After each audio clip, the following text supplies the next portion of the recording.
Welcome to the Beyond Ordinary Woman podcast. Every 2 weeks, we'll post a podcast version of one of our free training videos, but you can access them now at beyondordinarywomen.org.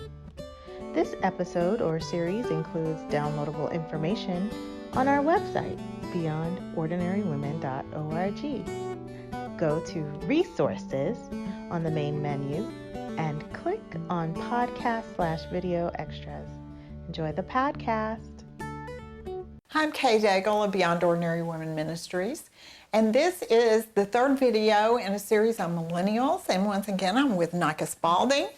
And Nika is one of my very favorite millennials, and she is here to help us understand better about how to partner with millennials and work with millennials in really anything, but ministry particularly, since that's our topic. We've already had a video on exactly who millennials are. We had one on ministering to millennials. So if you missed those, please go back and watch them. And we will put a document on our website at beyondordinarywomen.org so that you can get the outline and the gist of what Nika is saying. So, Nika? Yeah. Let me turn it over to you as we talk about ministering with millennials. Yeah.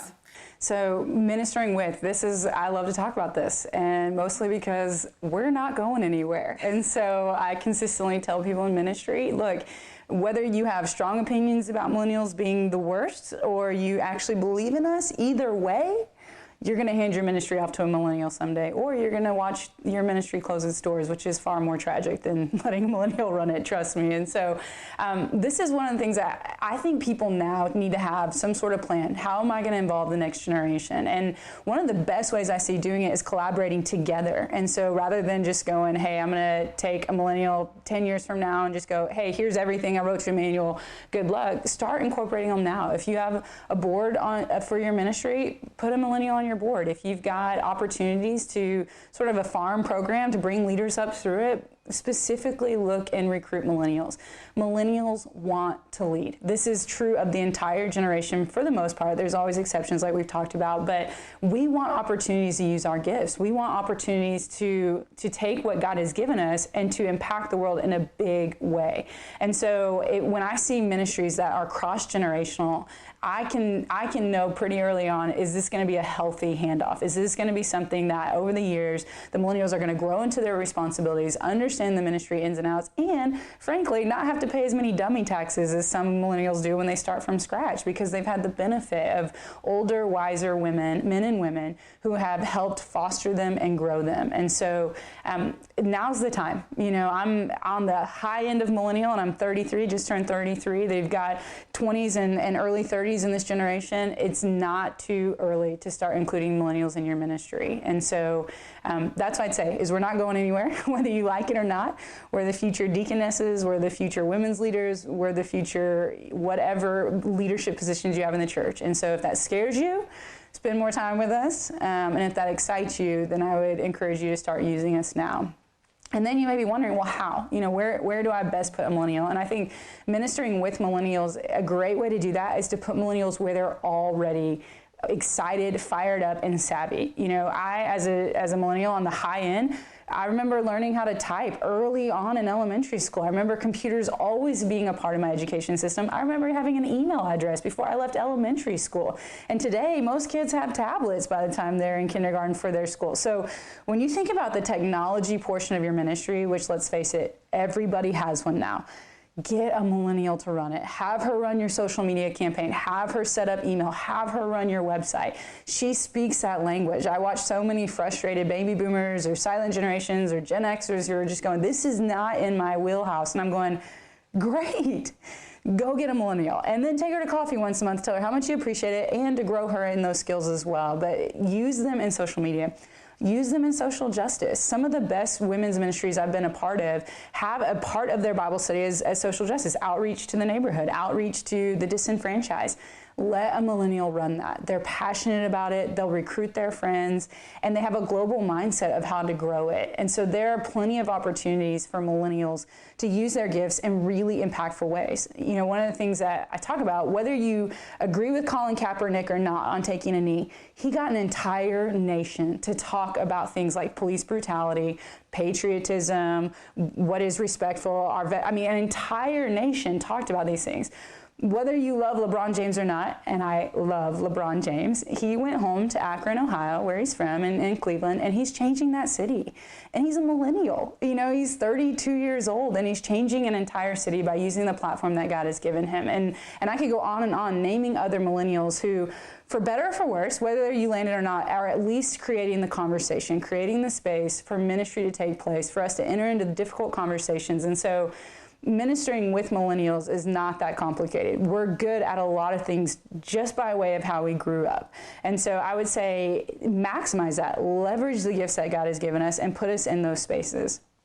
And then I think one of the things ministering to or with millennials that's inevitable that I think people should be aware of is, and we mentioned this before, we do need some reparenting. And so I think so many times some of the lessons that are, you know, people all the time will go, didn't your mama teach you? And there are millennials that will be like, well, no. I mean, my mom was, God bless her, working really hard to provide for us. And so those intangible lessons, I think about early on in my ministry, we'd have so many moms that would just screaming babies in the back of the room at Bible study. And sometimes older women would be like, doesn't she know to take her baby out? And I would just go, maybe not. You know, maybe nobody has been that mom in her life to put her hand on her back and go, hey, sweetie, can I take your baby for you out here? Let's go talk. And she's frazzled, and she clearly hasn't showered in days. And in those moments, we might be tempted to go, gosh, what a poor leader. She doesn't understand these basic fundamentals. But really, she might be an incredible leader. That's at her wit's end because she's in an area that she's new at, and she didn't have a stay-at-home model for her to watch. And so she's really struggling, but that doesn't mean she wouldn't be a great ministry leader. And so one of the things I talk about ministering with millennials, we think of mentoring a lot of times as sort of these professional type relationships. They're transactional. I have a set of skills. I can help you with that set of skills. I have a set of information. I can help you with this. And ministering with millennials, it's going to be less transactional and more incarnational. Millennials want to know that you care. They want you to invite them into their home. They want you to make them a home-cooked meal because it might be the first one they've had in a year. They want to know that if they screw up, that you're not going to be like a boss and then suddenly they may lose their position in your life, but you're going to be like a mom who goes, hey, pick yourself up. This is where you messed up. Let's pray for repentance and let's get back out there. And I say all of that knowing that that doesn't mean that they won't be phenomenal leaders. And it doesn't mean that they can't minister in small and big ways within your ministry. And so I am not saying put immature people in important positions in ministry. I think that's wisdom that you put mature people where places are really important. But what I am saying is create avenues for women who maybe in some sectors of their life aren't doing as great, and you can reparent them in those ways, but still maximize their gifts in the Lord and use them in ministry in really profound ways. Mm-hmm. Yeah. And that, I don't think that sounds quite so scary. I think sometimes baby boomers are like, mentor somebody? I don't know anything, especially with millennials. Yeah. They have all this knowledge, and they're thinking of the technology and all that stuff, and so they feel like I don't have anything to give to them. And yet, just some real practical life lessons sometimes are things that we can pass on as we do that. I love that. I'm fortunate to have so many older mentors in my life. And I think about, I'm maybe a poor example because my training's through seminary, but I have so many friends who law school, PhDs, they're doctors, and they want a mentor in their 50s and their 60s. And so many times it's reluctance of those older generations going, Nika, I have an undergraduate degree, or I don't even have that. I met my husband in college. I left school. I had my kids. I raised my kids. What am I supposed to tell her? What information can I give her? And if we stop thinking of mentoring as information in terms of like data and sort of this coding stuff, and think of information of just life skills, you have a lifetime of wisdom that will help. And so, relationships are difficult. We need help with that.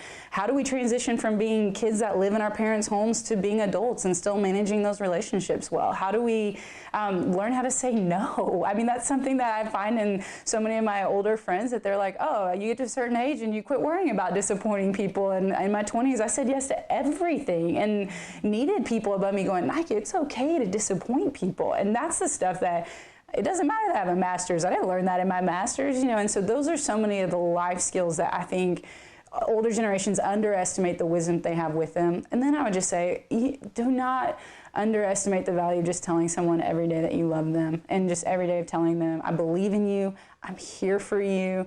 And so many times millennials come and they don't want to know, how can I get better in my boardroom? There's professional relationships for that. Those networks have been created. They just want to know, hey, I am really struggling to spend time in the Word. How do you prioritize that? When you had 3 screaming kids under 5 years old and you had gum in your hair and food all over the place, how did you manage to maintain your relationship? Like, those are the gems and the gold that we can mine out of those cross-generational relationships that will serve people for the rest of their lives. So whether you're a CEO or a mother of 5, there is still something about, what does wisdom of life look like? How can I grow in Christ-likeness in seasons that are crazy, in seasons that are difficult? And then I would just say, there are so many life experiences that we share. Death in the family, heartbreak, things like that, someone you love getting diagnosed with cancer. There is a wisdom of life that helps us through that. What do we do when our parents get sick for the first time? What do I do when somebody I love gets cancer?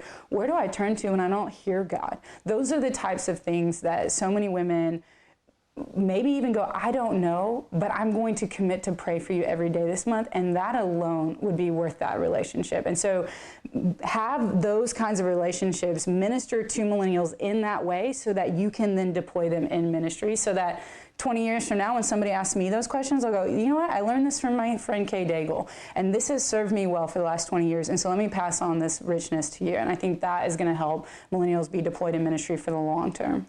Right. That's great.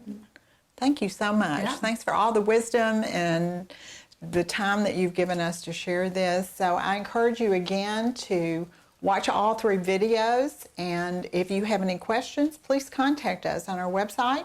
And if I don't know the answer, I don't have an idea, I'll just contact Nika and let her contact you.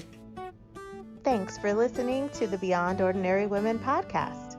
You can find more podcasts and information about women in leadership by going to beyondordinarywomen.org. This podcast was produced by Beyond Ordinary Women Ministries. Our production team includes Evelyn Babcock, Kay Daigle, Kay Halligan, Deborah Herring, Sharifa Stevens, and John Sparks. Theme music, Back in Stride by Don Miller, used by courtesy of Christine Miller.